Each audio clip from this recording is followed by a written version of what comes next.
बस ये वीडियो बहुत है। बरिस्टर साहब क्या कहते हैं जल्द से? देखो सबसे पहली बात एक मिनट यार, एक मिनट छोड़ो। ये आपने चलवाना है। हाँ।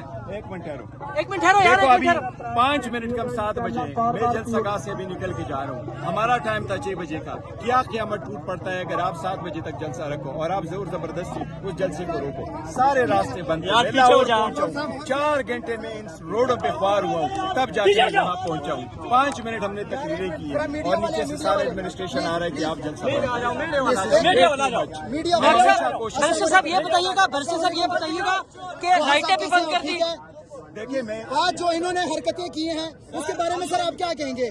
देखिए जितनी भी उन्होंने हरकत की है ये बिल्कुल गैर आईनी गैर कानूनी है, ये पस्तहियत है, जुल्म है, ज़्यादती है। और अली अमीन हमें साहब के अगर- इंतजार कर रहे हैं हमें काफी लोग। हमें अगर आपने एनओसी दे दिया तो 6 बजे का टाइम जी। है। कौन सा जलसा है जो 6 बजे खत्म ये होगा? सर अली अमीन साहब का बहुत से और लोग रास्ते सारे बंद हैं। सर बहुत से लोग अली अमीन साहब के बारे में सवाल कर रहे हैं, तो उनका क्या है वो रास्ते में ही देखो सारे रास्ते बंद थे। मैं खुद पूरा लाहौर में ऑलमोस्ट 4 घंटे में ख्वार हुआ हूँ तो फिर जी, मैं यहाँ जी। पहुँचा। अभी क्या टाइम होगा? 5 मिनट कम सर हम पीटीआई के सोशल मीडिया के लोग हम जो है ना इस पे बहुत मायूस है कि इन्होंने हमारे इंशाअल्लाह साथ ताला नहीं, मेरे सारे वोटर सपोर्टर से मायूस न होना। हमने ऐसी समझा इसी तरीके करेंगे, इंशाअल्लाह इससे बढ़कर करेंगे और बेहतर करेंगे। लाइट्स पर एक बार लाइट्स वगैरह बंद के मैं बाकी से भी भेज देता जियो वगैरह। जी वो लाइट्स उन्होंने बंद कर दी, सारा साउंड सिस्टम बंद कर लिया जिसपे हम गुजार